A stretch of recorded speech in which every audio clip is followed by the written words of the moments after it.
Bien, buenos días. A ver, vamos a hablar de la Revolución Francesa, que es una cosa que se le ocurrió a José Ignacio, que es una cosa que le gusta mucho hablar de estas cosas. Normalmente tiene mejor criterio que yo para escoger los temas y siempre creo que me gustó el tema. No sé si saldrá bien la cosa, pero el tema me gustó. Estuve cavilando mucho sobre el tema. A ver, la Revolución Francesa es un tema muy mitificado. La mayoría de las no hay una interpretación así liberal libertaria de la revolución. Hay las interpretaciones clásicas que se llevan aquí, pues son las marxistas, las de, por ejemplo, de Soubul o las de Lefebvre, que son las clásicas que se leen, pues lo plantean en términos de una lucha de clases, pues que es la burguesía emergente, etcétera, que derrota al antiguo régimen. Pues hubo las interpretaciones liberales, así las de Furet, por ejemplo, en los años 60, o las de Coban. Pero no hay interpretaciones liberal libertarias. A lo mejor hay alguna interpretación reaccionaria, que en todo caso son las que más me gustan a mí, que son las de Pierre Gasot, por ejemplo, o la de Octave Aubry, ¿no? Que son se llaman así los de la Revolución Francesa. Y ahí, bueno, pues dan una visión, digamos, ya no tan... Pero digo que es una idea muy mitificada, en el sentido que siempre se nos pinta como la apoteosis de la luz, la apoteosis de la ilustración, la apoteosis del progreso, que por fin el género humano llega a sus más altas cumbres, gracias a Dios. Y vamos a estudiar un poco si fue así o no fue así. Yo creo, no le tengo mucho aprecio a la Revolución Francesa, ya lo verán ahora, podemos discutirlo, pero siempre se nos pinta como una bendición, que gracias a eso acabamos, rompemos las cadenas de la esclavitud y somos libres. Primero un poco de estasiología. La estasiología es la disciplina que estudia tanto los partidos políticos como las revoluciones. Es una rama de la ciencia política. Y vemos que en la Revolución Francesa se cumplen muchos de los rasgos de lo que es una revolución en sentido puro. Cuando hablamos de estasiología, hablamos de todas las formas de tumultos y cambios de poder de forma más o menos violenta que pueden existir. Desde el tumulto, típico la jacquerie, que es cuando las turbas toman un sitio, eso no es una revolución, simplemente es un desorden, es una revuelta que normalmente se extingue rápidamente al carecer de organización y de querer cambiar el tema. Tenemos toda la teoría, por ejemplo, de los golpes de Estado o de los golpes palaciegos, de la guerra civil. Por ejemplo, Harry Eckstein tiene una teología, tiene un trabajo sobre la guerra civil, etc. Pero la revolución es algo distinto. La revolución es un cambio radical, no solo en el poder político, sino en la forma económica, en la forma de la estructura de propiedad, incluso en las costumbres del país. Todas las revueltas, golpes de Estado, así simplemente es un cambio en el poder. Incluso muchas guerras civiles simplemente son luchas entre facciones, entre bandos, las guerras así en América Latina, entre liberales, colorados, o lo que había en otros países de América Latina. Muchas luchas pues son luchas entre bandos, facciones de poder, pero no alteran radicalmente, no pretenden alterar radicalmente la forma de vida del país. Las revoluciones son cambios radicales. Y el modelo que básicamente es el modelo jacobino-ruso. Son las dos revoluciones puras que existen en la historia. Los teóricos de la revolución, por ejemplo, estoy pensando en Ted Gurr, por el porqué de las rebeliones, o por ejemplo los trabajos, claro, de Calvert, los trabajos clásicos de Crane Brinton, los trabajos de Gordon Tullock, su libro sobre los golpes de Estado, por ejemplo. Además, a él le gustaría, si al señor Vargas y a Martin Krauss, porque hace muchos juegos, con N jugadores y con muchas matrices de pagos. Entonces, explica las revoluciones así con muchos juegos y cosas así de estas. Pero los teóricos de las revoluciones más o menos sintetizan, estoy pensando también, por ejemplo, Chalmers Johnson, su ensayo sobre las revoluciones, hay muchos, es un tema muy interesante, es toda una rama de la ciencia política y de las más interesantes, porque explica el misterio del poder, porque unas personas se levantan y toman el poder y porque son obedecidas después, etc. Es una cosa muy interesante. Explica los rasgos que se dan en la Revolución Francesa, que se dan muchos otros, por ejemplo, Ted Gurr lo habla en términos de privación relativa, que las revoluciones se darían en etapas de crecimiento sostenido económico que de repente llevan un pequeño corte o llevan algún tipo de fracción. Entonces, las expectativas de las personas se ven frustradas y no se dan en situaciones de pobreza o de miseria. Los países míseros, los países pobres no se rebelan, están preocupados en buscar comida. Normalmente tiene que tener cierto nivel de renta, cierto nivel de crecimiento económico para poder hacer una revolución. Los países, repito, los países miserables o que no tienen comida o que están muy pobres, están postrados, no se levantan. Si no habría muchas revoluciones en el Sahel africano, y no son los sitios. Normalmente son sitios que estás creciendo, de repente das una generación entera, como pasó en España, más o menos. Estabas creciendo, había unas expectativas crecientes, de repente a millones de jóvenes, los frustras de repente. y tienen que esperar 8 o 10 años a esto. Entonces, es el momento propicio, sería un momento propicio para la revolución. Entonces, hay una deprivación relativa, hay también una inconsistencia de estatus. Normalmente hay clases nuevas que van apareciendo y se ven obstaculizadas por clases políticas viejas que están ocupando el sitio. Por ejemplo, la aristocracia del antiguo régimen frente a la burguesía que estaba ascendiendo y que se veía frenada por ese tipo de cosas. Entonces ahí se genera lo que diría Pareto, por ejemplo, una circulación de las élites. Hay un cambio más o menos violento de la élite. Sobre todo hay también una inteligencia frustrada, es decir, hay un conjunto de intelectuales ambiciosos, frustrados, en el sentido de que no ocupan puestos en los puestos que entienden que merecen en el Estado, no ocupan los puestos que creen que merecen en la academia, entonces están frustrados y agitan a la sociedad contra el viejo régimen. Y además a esto se le suma una clase política inepta. Tiene que haber una clase política pues, estancada, la clase política gobernante estancada, como la aristocracia del antiguo régimen, etcétera, o la aristocracia zarista que está... Si ven, por ejemplo, la Revolución Rusa, ven que no solo es que los soviets hicieron cosas, es que la clase política era sumamente incompetente. Salió ahora una historia de la Revolución Rusa, muy buena, no me acuerdo del autor, pero explica allí todos los gobernantes, todos uno tras otro, a cada cual más borrico, cada cual más inepto. Y claro, y los soviets no es que fueran buenos, porque los otros eran muy malos también. Entonces, y si se suman esas cosas, da una revolución. Esa es la idea. Entonces, la Revolución Francesa cumple estos principios todos, los cumple los 4. Entonces, es el momento, la Revolución Francesa será un momento de crecimiento económico, con una crisis, un ciclo, de estos así inducido por la deuda pública francesa para apoyar la guerra americana, entre otras cosas, y se da un parón. Entonces se dan las circunstancias del caldo de cultivo que dicen los teóricos que es necesario para aplicar una revolución. Y sigue la dinámica que casi siguen todas las revoluciones. De hecho, es muy paralela a la Revolución Rusa. Porque vemos más o menos lo mismo. Primero hay una revuelta y se expulsa a los contrarrevolucionarios. En un caso, por ejemplo, se expulsa a los emigrados, a los nobles y a los defensores del antiguo régimen. En el caso ruso se expulsa a los zaristas, se expulsa a los terratenientes. Y quedan los revolucionarios. Una vez que quedan los revolucionarios, dentro de ellos ya se dividen girondinos y jacobinos. Girondinos y jacobinos son ambos revolucionarios y son mucho más parecidos de lo que parecen. Entonces, girondinos y jacobinos se van instalando poco a poco en el poder y empiezan sus luchas. Lo mismo pasó en la Unión Soviética, en la antigua Rusia. Primero toman el poder y pelean mencheviques contra bolcheviques. Ambos eran revolucionarios y ambos en sus programas son casi indistinguibles. Pero una vez que llegan al poder, el más duro, la facción minoritaria, porque en ambos casos son minoritarios, tanto los bolcheviques como los jacobinos son minoritarios, pero son más hábiles, están mejor organizados y expulsan a la otra facción revolucionaria y los purgan. Y después se purgan entre ellos, exactamente igual en los dos casos. Robespierre, primero se apoyan a la derecha, en la derecha del Partido Revolucionario Jacobino, porque después la pelea ya es dentro del Partido Jacobino.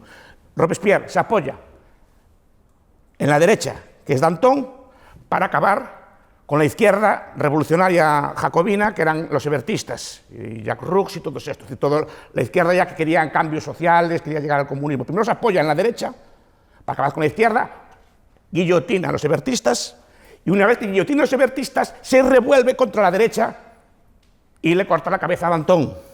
Todo esto apoyado con todo esto en cuestión de semanas, porque la velocidad es de vértigo, van cambiando. De hecho, dentro de la Revolución Francesa hay varias revoluciones, no hay una sola.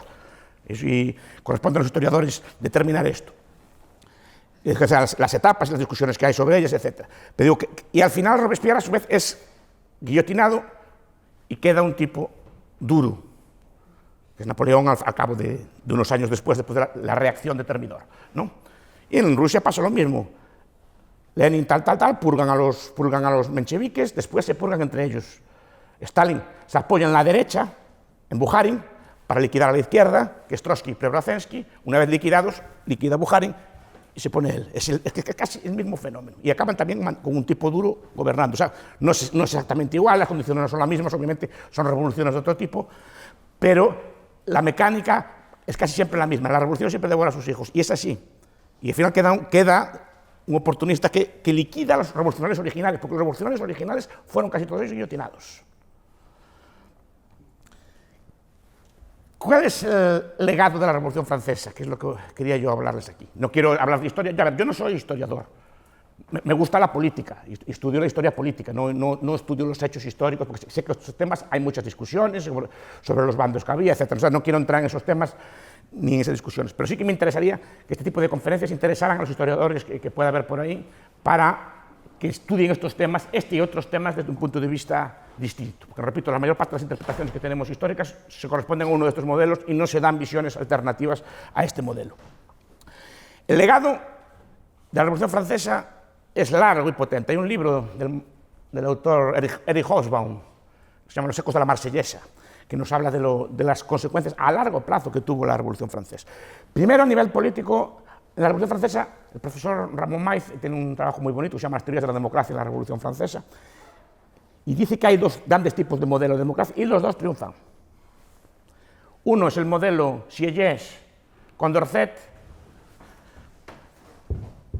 que es el que triunfa en nuestro mundo, y después el modelo Robespierre-Jacobino, que es el que triunfa tanto ahí como después en las revoluciones de otro tipo. Uno es un modelo, el modelo Sieyès, el modelo Condorcet básicamente es un modelo basado, por ejemplo, en la idea, y este es lo revolucionario, la idea de la soberanía nacional. Se crea un ente jurídico abstracto llamado nación, que supuestamente es el que justifica el poder político. Este concepto, digamos, se juridifica o se crea como concepto político por este modelo, y a partir de entonces se empieza a hablar no de soberanía real, sino de soberanía nacional.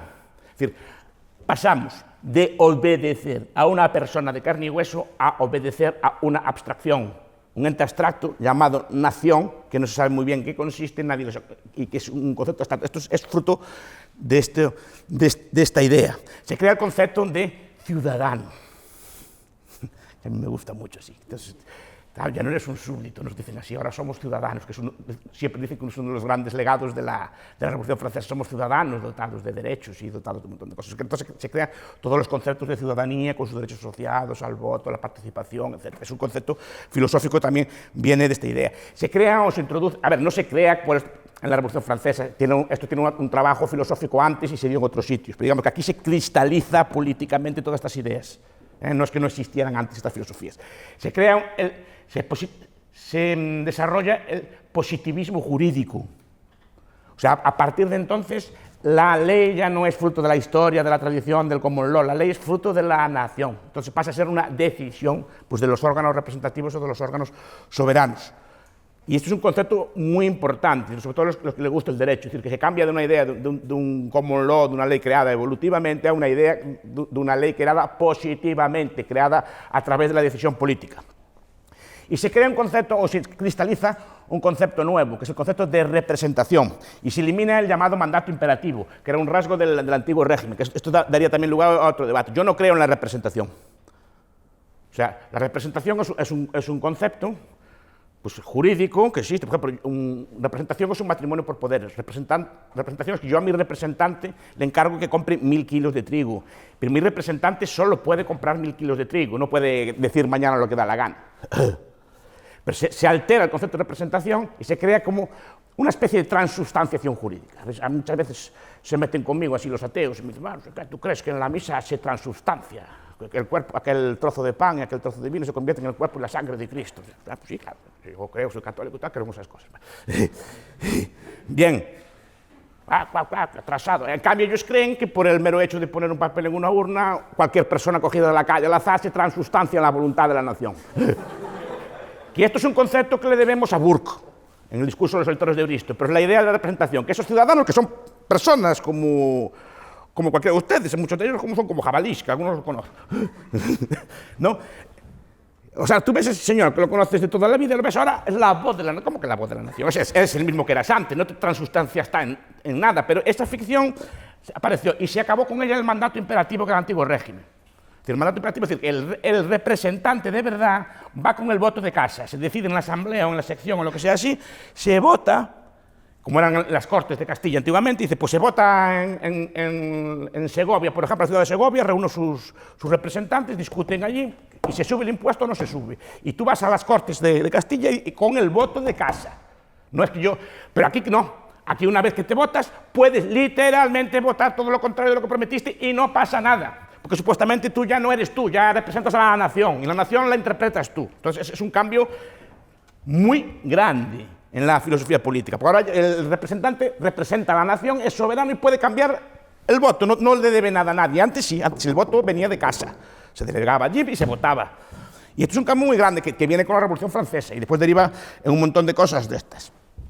Después tenemos el modelo jacobino. El modelo jacobino es el de la democracia pues participativa, la democracia de la asamblea, la democracia de la sección, la democracia del distrito, la democracia de la intervención de las masas en la política. De hecho, si ven la historia de la Revolución Francesa, ven que las masas, articuladas básicamente por agitadores jacobinos, entraban en la convención como le daba la gana, intervenía, cambiaba el voto, presionaba a los diputados, hacía todo tipo de cosas, como en las Cortes de Cádiz, por cierto, que también se hicieron así, con presión de la masa, agitando, y cuando hablaban los conservadores no los dejaban hablar, etc. Tenían un agitador muy famoso, que lo han llamado Cojo de Málaga, que se encargaba de agitar a las turbas para que no dejaran hablar a las derechas y les interrumpieran y les presionaran. Las Cortes de Cádiz. Bien, es un modelo basado en un ciudadano virtuoso, etc. Pero estos dos modelos, uno de democracia así representativa, que sé que triunfó en nuestro entorno y triunfó muchísimo, y el otro es el modelo de democracia participativa, no, de masas, de la idea de que el pueblo real, y es la idea jacobina, no, hay una vanguardia de los sans-culottes.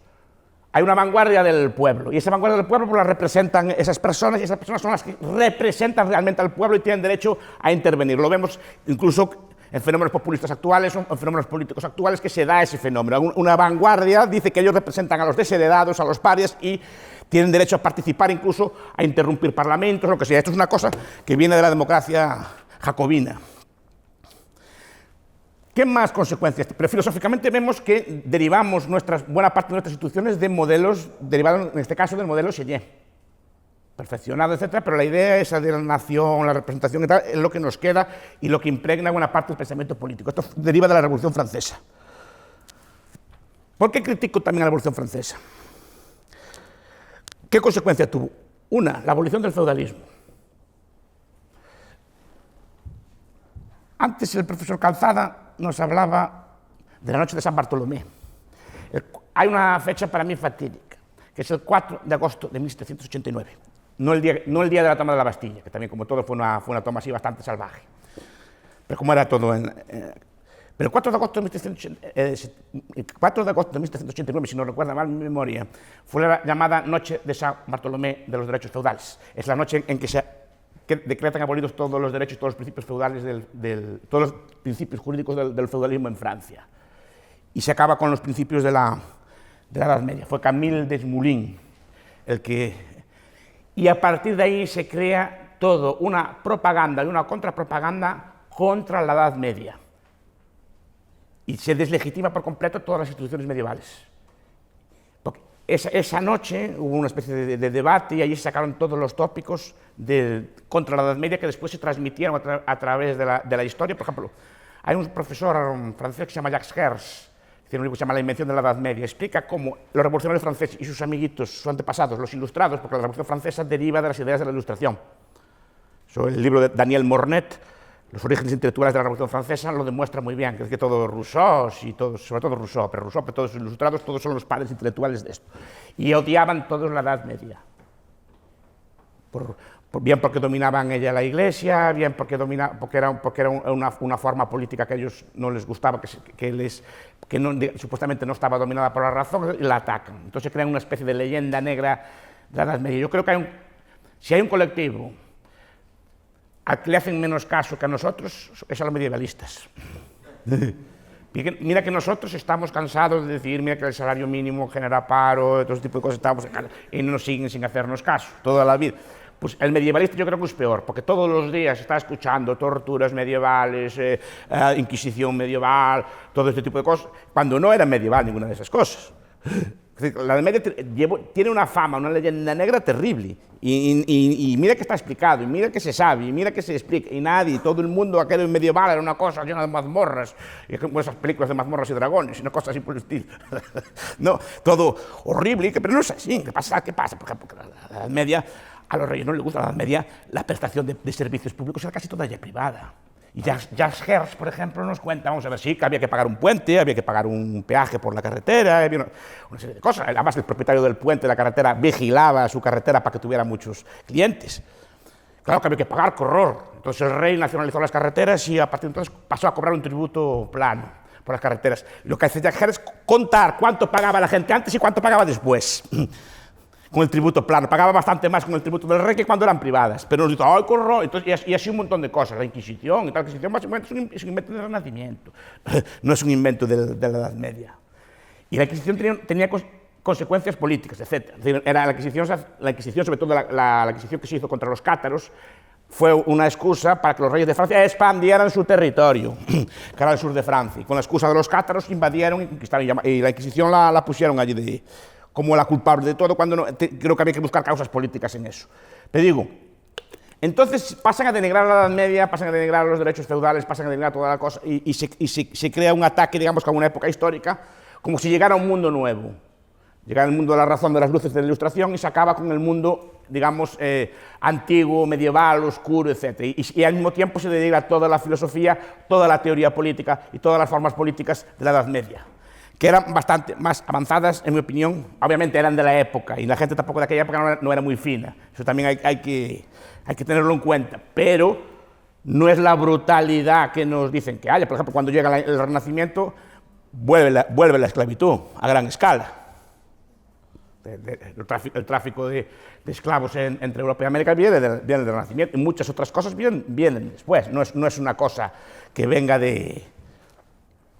Entonces se acaba con ella. Se impone el servicio militar obligatorio. Si ahora somos ciudadanos, pero es que antes la guerra era una cosa privada, era una cosa que llevaban los gobiernos con sus soldados estatales, con sus mercenarios. Y ahora se impone, creo que fue en 1793, en Valmy, la primera batalla en que se usan tropas de recluta.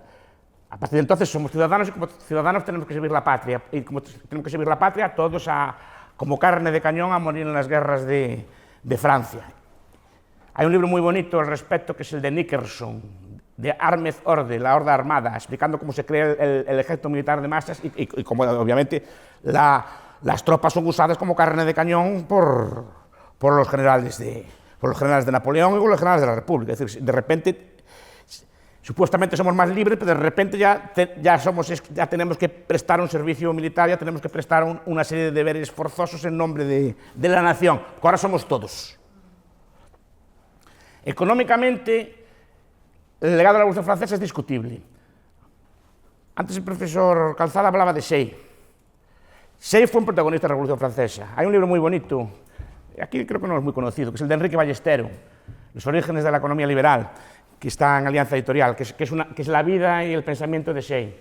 Y entonces Say influyó mucho, y de hecho la Revolución Francesa tiene una etapa bastante liberal, pero después tiene otra etapa que no es tan liberal, que es la etapa en la que el gobierno republicano, crea los famosos asignados y crea unas inflaciones de caballo, con sus correspondientes subidas de precio y con su correcto decreto de máximos, imitando todas las leyes históricas, controlando los precios y, por supuesto, desabasteciendo las ciudades. Llegó a haber hambre física y llegó a haber, como se dio después en la Revolución Rusa, partidas de urbanitas a saquear los campos para requisar la comida que supuestamente los campesinos acaparaban, así abusando. Entonces se estableció todo un sistema de control de precios con penas de muerte y ejecución, guillotinaron a un panadero, guillotinaron cosas así para escarmentar a los demás. Bueno, lo estamos viendo sin guillotinamientos en Venezuela, lo estamos viendo un montón de... Siempre se repite el mismo esquema y no aprenden. Bueno, aprenden o no lo quieren aprender. Pero se crean inflaciones, se crean controles de precios y se crea una economía fuertemente intervenida. Y esto le va a gustar a José Ignacio, pero fue, yo recuerdo, la primera vez que las turbas o que las masas hacen revueltas a favor del libre mercado. Hubo revueltas de turbas pidiendo la abolición del decreto de Máximo, pidiendo a volver a ver la libertad de comercio porque las ciudades estaban desabastecidas. No sé qué pasó, que alguien lo dio a entender, pero en vez de pedir más intervención, pidieron menos. Es curioso, porque es raro ver a una turba o una masa pidiendo libre mercado. Pues en ese caso se dio. Se destruyeron las libertades locales. Es el proceso de construcción del Estado moderno. Se acaban con los parlamentos, con los viejos parlamentos del antiguo régimen. En el sentido de que el país se centraliza, se divide en departamentos hechos a propósito para dividir los antiguos reinos. Los departamentos y los reinos antiguos no coinciden, se trata de crear un Estado nuevo, todo geométrico. La Revolución Francesa es muy geométrica, le gusta mucho inventar cosas geométricas. Si fijan, los departamentos tienen formas geométricas, los estados normalmente tienen formas raras. Pues ellos querían todo cuadrado y todo más o menos de la misma población. Homogeneizaron la ropa, por ejemplo. Los caballeros a día de hoy solo pueden vestir 3 colores cuando llevan traje, que son gris, negro o azul marino, en todas sus variantes, por culpa de la Revolución Francesa, que obligó a las personas a vestir igual. Quisieron cambiar el calendario y lo cambiaron. Todo decimal, con semanas de 10 días. Con meses de 30 días, todo era cuadrado y homogéneo. Inventaron el metro, el kilo y el litro. ¡Qué horror! ¿Para qué lo hicieron? Por amor a la racionalidad, para cobrar impuestos, así es más fácil. Es más fácil por un motivo, porque antes cada pueblo, cada ciudad, tenía su forma de medir. En Galicia vamos a acordar al señor Dono de cuando se medían ferrados. Y se medía en ferrados la superficie y la capacidad, en vez de en litros, en mollos, cabazos, pipas, etc. Había medidas que variaban según el sitio, claro. Así no se pueden cobrar impuestos, porque es muy difícil. ¿Cuánto es una pipa del Ribeiro y cuánto es una pipa de Monterrey? ¿Cuánto es una pipa en otro sitio? Pues una pipa en un sitio tiene 15 litros, en otro tiene 25, etc. ¿Cuánto es un ferrado? Pues el ferrado de Carballo de una forma, el ferrado de Lugo... sí, no se puede cobrar impuestos. Metros, kilos y litros. Y estandarizar los nombres también, pero ya no solo de eso. ¿Para qué? Para así poder cubicar, medir, etcétera, y estandarizar y cobrar buenos tributos al litro, etcétera. Antes era mucho más difícil tributar porque carecía el gobierno de información, así homogeneizas. Entonces se creó toda una revolución económica de centralización. Incluso quisieron poner, estoy hablando de memoria, creo que las horas de 100 minutos también, en vez de 60, para hacerlo todo cuadrado. Todos estaban todo el día así. En Estrasburgo mandaron tirar la torre, porque era más alta que las demás, etc. Querían todo homogéneo. La idea del jacobinismo era la idea de igualdad, básicamente, de que todos fueran más o menos iguales. Entonces tenemos ahí un legado económico que al principio fue liberal, en efecto, que quitó las leyes de gremio, fue el famoso decreto de Le Chapelier, y hizo una serie de reformas liberales que fueron en su momento. Después derivó poco a poco hacia el intervencionismo y al final llegó incluso a haber movimientos izquierdistas de tipo socialista. Desde los hebertistas al final a Graco Babeuf, que intentó hacer una revolución comunista en Francia después de caídos los jacobinos y fue guillotinado. Pero siempre fue un héroe de los marxistas. Hay un libro que se llama La Revolución de los Iguales, que habla de las ideas de Graco Babeuf. Y la idea que transmite todo esto es una idea, por ejemplo, de expansión. Francia, los girondinos, ahí no son para los jacobinos, los girondinos al principio son enormemente expansionistas, quieren expandir la idea de libertad y quieren expandirla a todo el mundo. Entonces generan revoluciones por toda Europa, creo que las primeras fueron en los Países Bajos, fue en Ginebra, también una revolución de este estilo, y después invaden el resto de países de Europa con Napoleón supuestamente para traer las luces y para traer la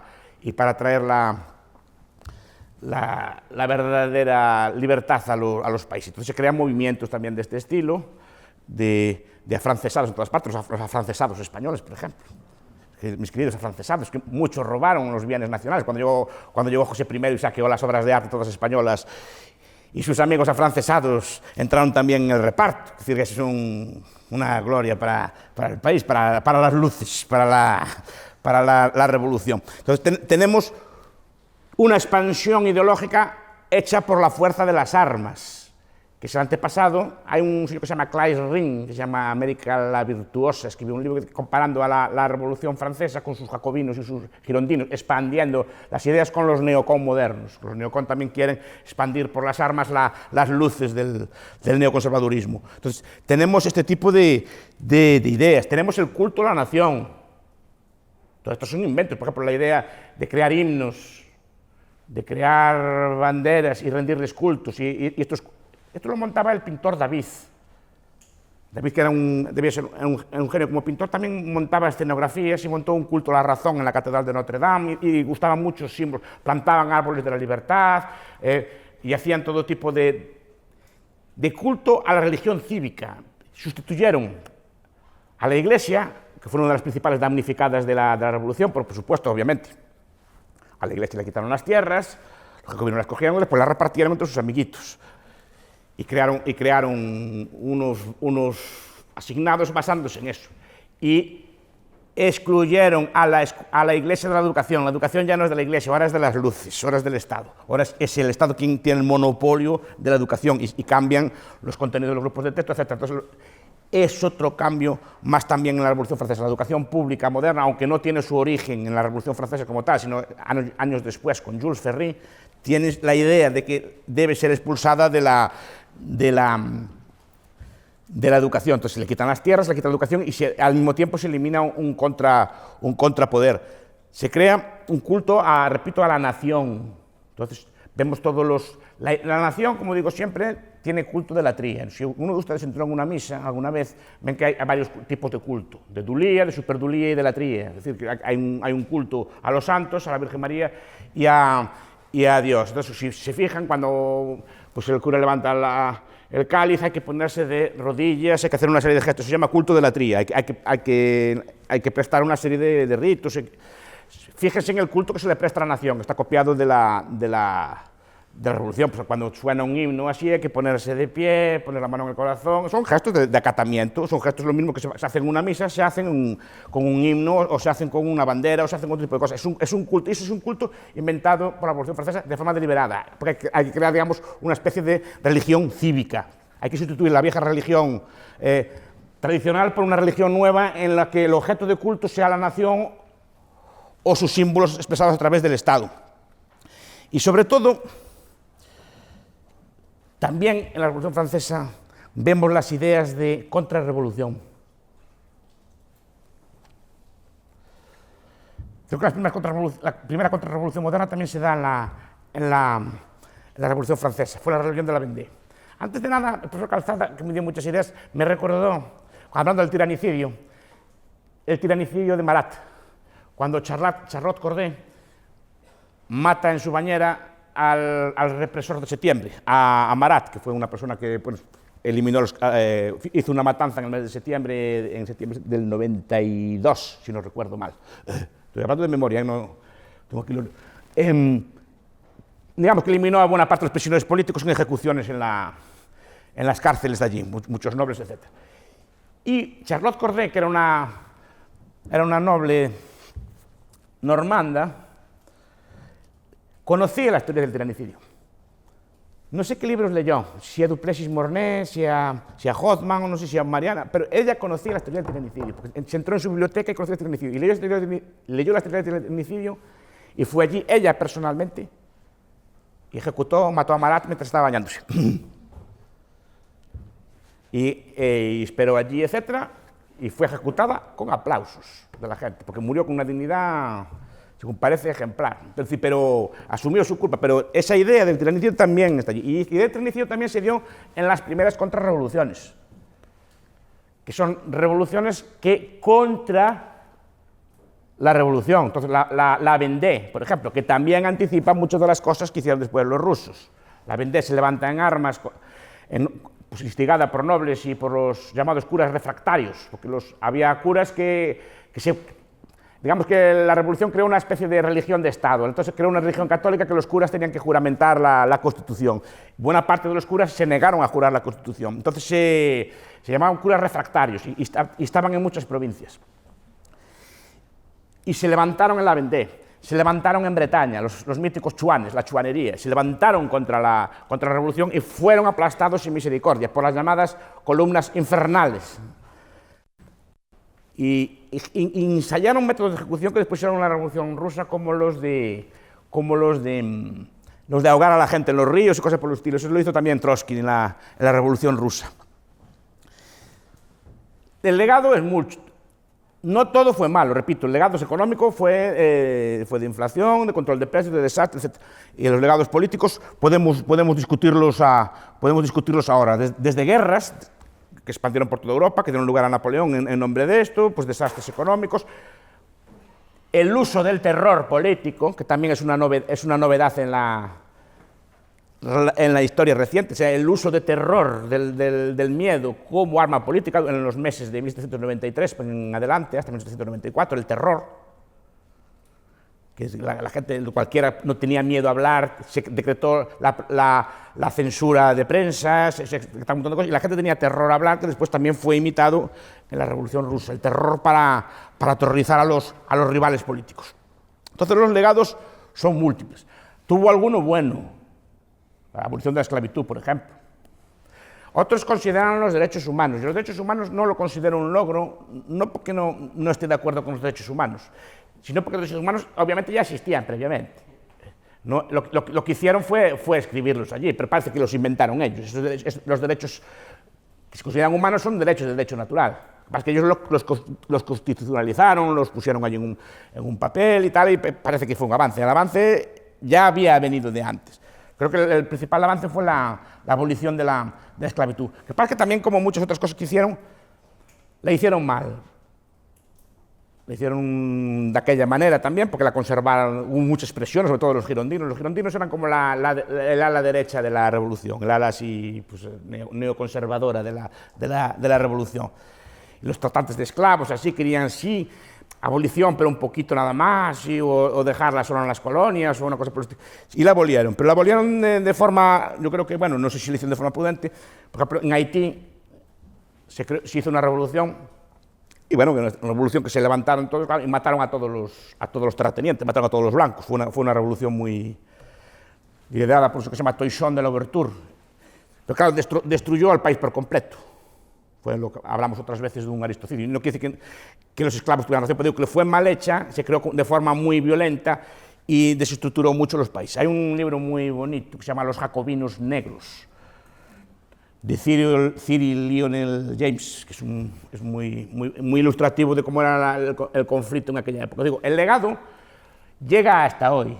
El legado es extraordinariamente influyente. Muchas de las categorías políticas que usamos desde hablar de derecha a izquierda vienen de la Revolución Francesa. Repito, se ven en el vestimenta, se ven en lenguaje incluso, porque el lenguaje de los jacobinos es un lenguaje absolutamente igualitario, el tuteo, este tipo de cosas, eliminar los tratamientos de respeto, vienen en buena medida también de ese tipo de revoluciones. Pero yo creo que el legado ahora no se puede quitar, no se puede obviar. Obviamente ya vivimos con él y salimos de lo que salimos, no se puede borrar el pasado. Pero si me preguntan si el legado fue bueno o malo, yo no creo que sea tan positivo. Yo creo que el antiguo régimen, evolucionando lentamente, ya había conseguido muchos avances sin necesidad de este tipo de violencias y este tipo de cosas así. Además, creo que la evolución del propio antiguo régimen habría derivado en mejores consecuencias que lo que derivó después, que fue sangre, muertes, etc. Y los logros, pues podemos discutirlos ahora si quieren. Pues muchas gracias.